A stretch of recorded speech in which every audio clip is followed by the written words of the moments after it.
रामकृष्ण कहते नहीं नहीं, आज मैं तुमको खिलाऊंगा।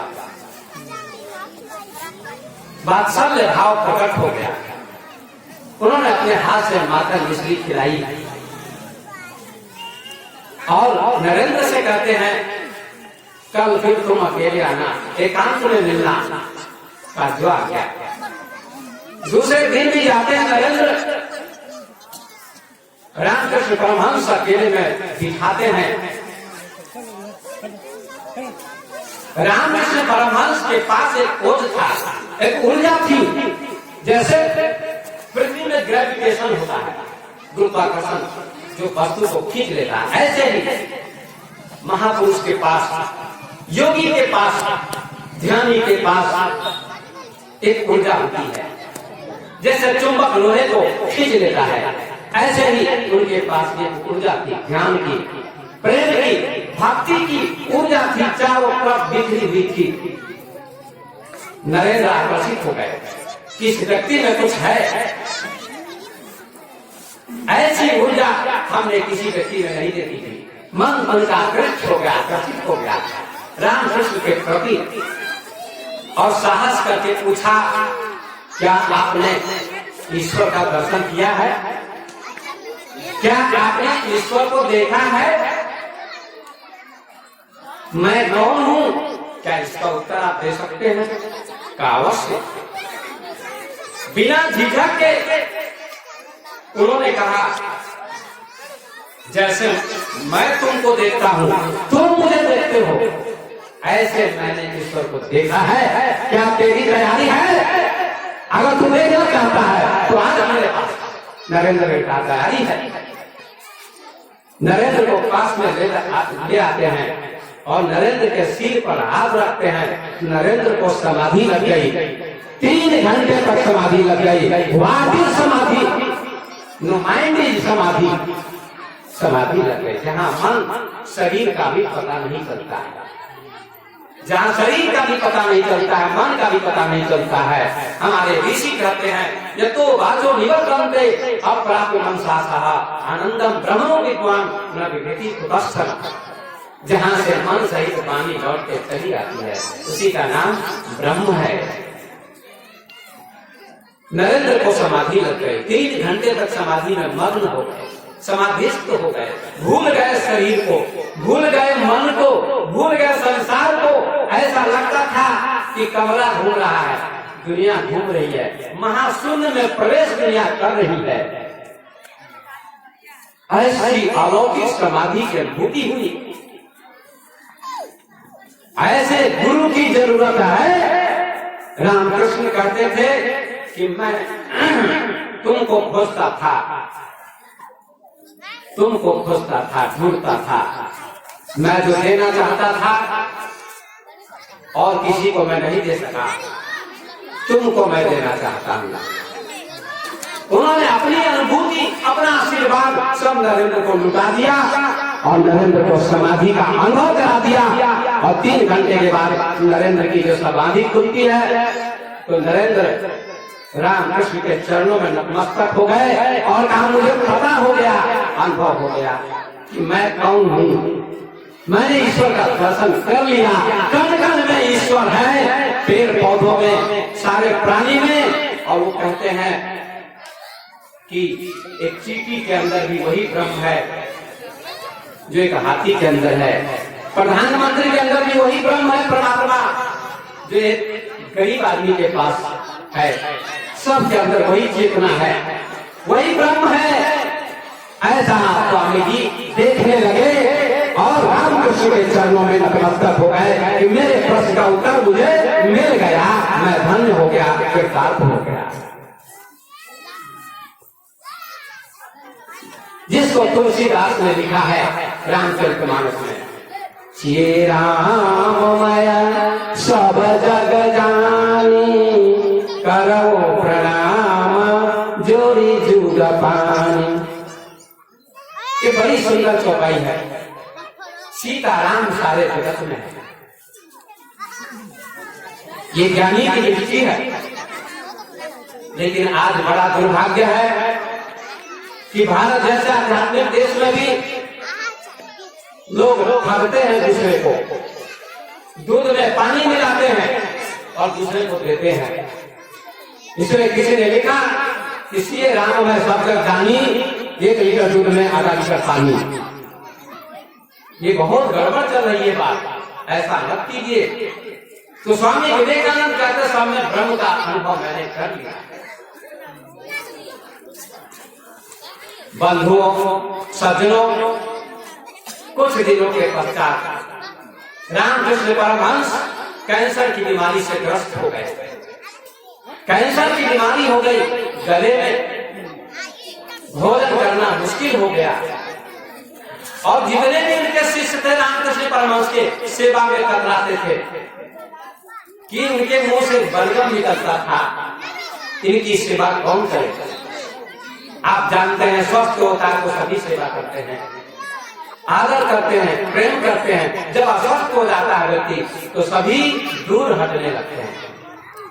लेकिन हमारा भारतवर्ष कहता है, हमारी संस्कृति कहती है कि जब माता पिता वृद्ध हो जाएं तो उनकी और ज्यादा सेवा होनी चाहिए। हमारे देश में हमारे ऋषियों ने कहा कि 4 ही देवता मुख्य हैं। याद रखिएगा आप लोग, 4 देवता मुख्य हैं। इन 4 देवताओं की जो पूजा कर लेंगे वे सबकी पूजा कर लेंगे। क्या, कौन से 4 देवता? मातृ देवो भव, पितृ देवो भव, आचार्य देवो भव, अतिथि देवो भव। कितना सुंदर लिखा है, उपनिषद में लिखा है। मैं 10वीं कक्षा में पढ़ता था तो ये श्लोक मैंने पढ़ा था, आज भी याद है। मातृ देवो भव, माता देवता है। प्रथम देवता माँ है जिसने तुमको जन्म दिया, हमको जन्म दिया। उसकी परिक्रमा करो, उसकी पूजा करो। अगर तुम मंदिर में जाते हो और माँ का अपमान करते हो तो मंदिर में जाना निरर्थक होगा। इसलिए स्वामी विवेकानंद ने कहा, ऋषि ने कहा कि प्रथम देवता माँ है, दूसरा देवता पिता है, तीसरा देवता गुरु है, चौथा देवता अतिथि है। ये 4 देवता मुख्य माने गए हैं। इन 4 देवताओं की जो पूजा कर लेंगे, आदर कर लेंगे, उनको किसी देवता की पूजा करने की जरूरत नहीं पड़ेगी। आपका जीवन धन्य हो जाए। मेरे सज्जनों, इसे मैं निवेदन करूंगा कि आज के युग में विज्ञान का विकास हो गया, शिक्षा का विकास हो गया, नेट से सारी दुनिया जुड़ गई, लेकिन फिर भी कितने पढ़े लिखे लोग शिक्षित लोग हो गए और माता पिता वृद्ध हो जाते हैं तो वृद्धाश्रम में डाल दिया जाता है। ये शहरों में ज्यादा चलता है। अभी गांव में ये बीमारी नहीं आई है, लेकिन धीरे धीरे बीमारी, जितनी सभ्यता का विकास होगा वो बीमारी बढ़ती जाएगी। इसलिए माता पिता गुरु आचार्य की सेवा करनी चाहिए। स्वामी विवेकानंद की सेवा करने में लोग कतराने लगे, शिष्य लोग। जरा चिंतन करिए, स्वामी विवेकानंद कितने बड़े विद्वान थे, ज्ञानी थे, मनीषी थे, फिर भी अहंकार उनको नहीं था, घमंड नहीं था, सरलता थी, नम्रता थी। उन्होंने एक दिन सभी गुरु भाइयों को इकट्ठा किया और कहा, देखो अब मैं गुरु की सेवा करता हूँ। रामकृष्ण परमहंस जो बलगम फेंकते थे, मतलब खखार फेंकते थे, तो लोग घबराते थे, घृणा करते थे, कितने शिष्य भी। लेकिन स्वामी जी ने बलगम को एक दिन अपने हाथ पर उठा लिया, रख लिया और उसको निगल गए। अब देखो मुझे कुछ नहीं होगा, अगर रामकृष्ण परमहंस की कृपा होगी तो कुछ भी नहीं होगा और कुछ भी नहीं हुआ। ये कितनी बड़ी समर्थन की भावना है। बंधुओं, रामकृष्ण परमहंस का शरीर 1886 में रविवार के दिन छूट गया। महासमाधि उनको हुई, अस्तित्व में मिल गए, सबने उनको श्रद्धांजलि दी। उसके बाद स्वामी जी कलकत्ता से निकल के भ्रमण करने लगे भारत में। सन्यासी का भारत भ्रमण यात्रा करने लगे, जहां तहां मठों में आश्रमों में सन्यासियों के पास जाने लगे और राजस्थान में पहुंचे। राजस्थान का एक राजा था, खेतड़ी का राजा। उस राजा को कोई संतान नहीं होती थी। स्वामी जी की कृपा से उस राजा को एक संतान हुई। तो उस राजा ने क्या किया, एक फंक्शन किया, एक कार्यक्रम किया जिसमें एक नर्तकी को बुलाया, नाचने वाली को। हजारों की भीड़ लगी। स्वामी जी भी वहां उपस्थित थे। खेतड़ी के राजा ने स्वामी जी से कहा, स्वामी जी आप भी नृत्य देख लीजिए, जरा चिंतन करिएगा, विचार करिएगा, सुनिएगा। स्वामी जी उस समय नारी से दूर भागते थे। खेतड़ी के राजा ने नर्तकी को बुलाया, नर्तकी का नृत्य होने लगा, हजारों की भीड़ लगी। राजा कहते हैं आप भी चलिए नृत्य देखिए। स्वामी जी का नहीं नहीं, मैं सन्यासी हूँ, मैं नहीं जाऊंगा। तो जानते हैं उस नर्तकी को सूचना मिली थी कि स्वामी विवेकानंद आए हुए हैं। नर्तकी ने एक भजन गाया स्वामी जी को बुलाने के लिए। सूरदास का एक भजन उसने गाया स्वामी जी की जीवनी में, वो लेख है। बहुत सुंदर भजन गाया उस नर्तकी ने, गायिका ने, स्वामी जी को आमंत्रित करने के लिए मंच पर कि स्वामी जी मंच पर आएंगे और हमारा भजन सुनेंगे, हमें दर्शन देंगे, हमारा जीवन कृतार्थ हो जाएगा। तो क्या गाया उसने, सूरदास का भजन। अगर आप बजाना चाहें तो थोड़ा बजाइए। मुखिया जी ने निवेदन किया था, अगर वैसे तो मैं प्रवचन में गाता नहीं हूँ, मैं भागवत कथा भी करता हूँ, उसमें गाता हूँ, लेकिन प्रवचन में नहीं गाता हूँ। फिर भी 2-3 पंक्तियां में गा देता हूँ और आप लोग सुनिए, साथ साथ गाइए। नर्तकी ने बड़ा सुंदर भजन गाया सूरदास का। क्या गाती है, स्वामी जी को निमंत्रित करने के लिए। प्रभु मेरे अब गुण चित न धरो, प्रभु मेरे अब गुण चित न धरो, प्रभु मेरे अब गुण चित न धरो, प्रभु मेरे अब गुण चित न धरो। समदर्शी है नाम तिहारो, समदर्शी है नाम तिहारो, समदर्शी है नाम तिहारो, समदर्शी है नाम तिहारो। चाहो तो पार करो प्रभु मेरे अब गुण चित न धरो, चाहो तो पार करो प्रभु मेरे अब गुण चित न धरो। एक लोहा पूजा मेरा खत, एक लोहा पूजा मेरा खत, एक घर बादे कपड़ो प्रभु मेरे अब गुण चित न धरो। एक घर बादे कपड़ो प्रभु मेरे अब गुण चित न धरो। पारस यहाँ दुविधा नहीं राखत, पारस यहाँ दुविधा नहीं राखत, कंचन करत धरो प्रभु मेरे अब गुण चित न धरो। कंचन कलश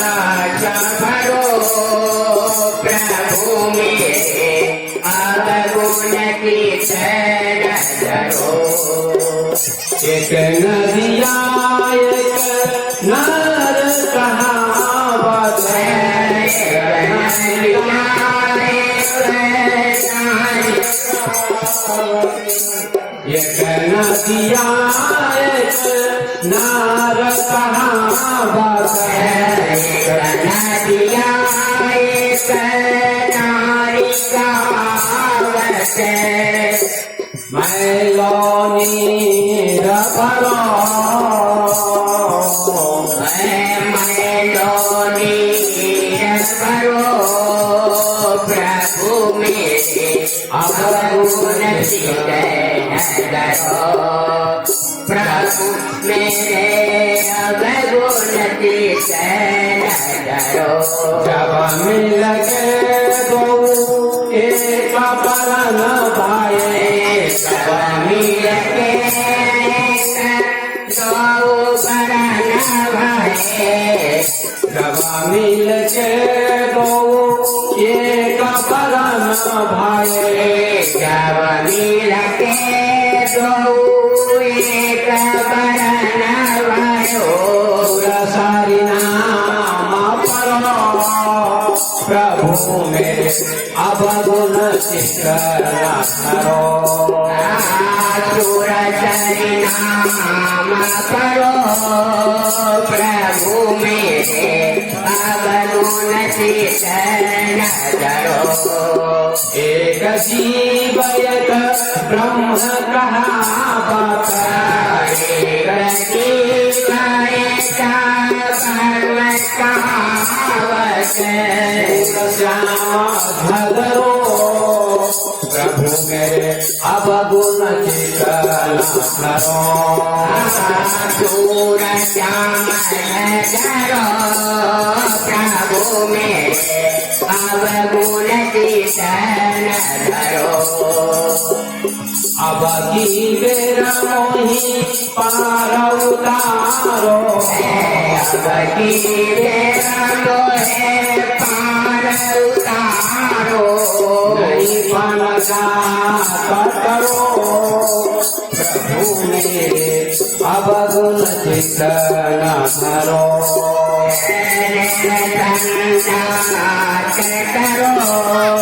प्रभु मेरे अवगुण चित्रो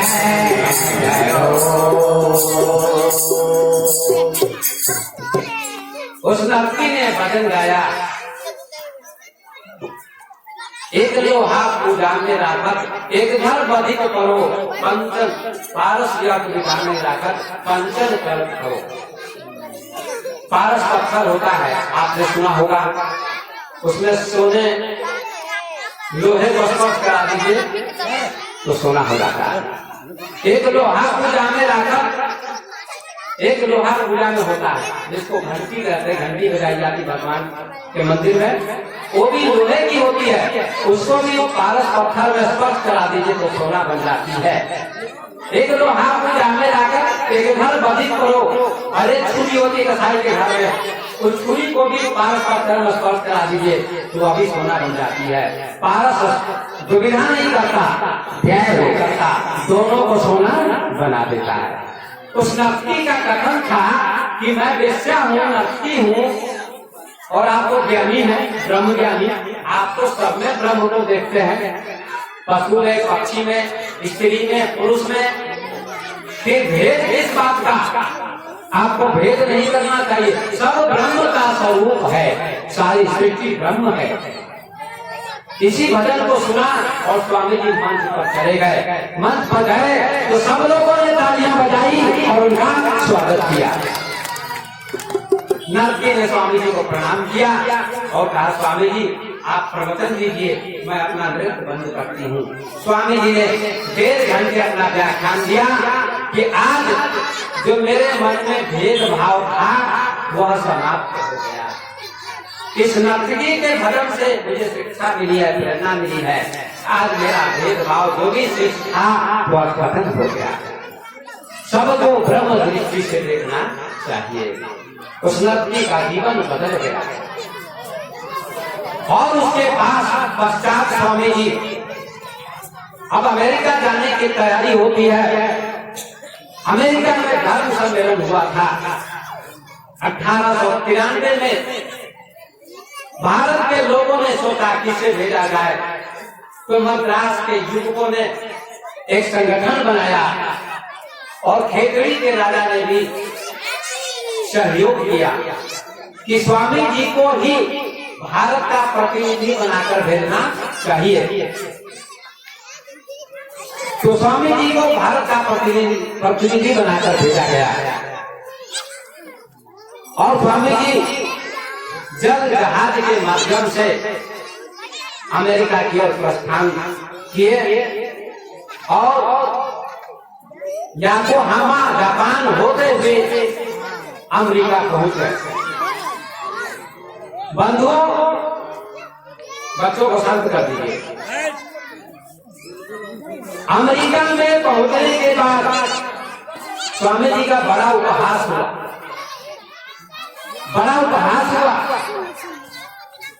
अमेरिका की सड़कों पर स्वामी जी जा रहे थे। गहरी वस्त्र था, पगड़ी बांधे हुए थे, आकर्षक चेहरा था, लेकिन अमेरिका के लोग उनको देख रहे थे और अमेरिका के लोगों ने सोचा ये कैसा व्यक्ति है। कोई व्यक्ति स्वामी जी को धक्का दे देता था, पगड़ी छीन लेता था, न जाने क्या क्या उनका अपमान हुआ। अंत में उस महासम्मेलन में एक डॉक्टर बैरोज थे, उन्होंने जाकर परिचय करवाया कि ये व्यक्ति जो भारत से आया है ये बहुत विद्वान महसूस हो रहा है, प्रतीक हो रहा है, ये बड़ा ओजस्वी लग रहा है। इसलिए स्वामी जी को सम्मेलन में उपस्थित किया गया। बहुत सारे वक्ता आए हुए थे, बड़ी कठिनाई से उनको समय दिया गया। सभी वक्ताओं ने अपना प्रवचन दिया, भाषण दिया। बड़े बड़े विद्वान आए हुए थे, भारत से, लंका से और देशों से आए हुए थे। लेकिन स्वामी जी जब मंच पर उपस्थित हुए तो उन्होंने क्या संबोधित किया लोगों को। सारे विद्वानों ने संबोधित किया था लोगों को। 7,000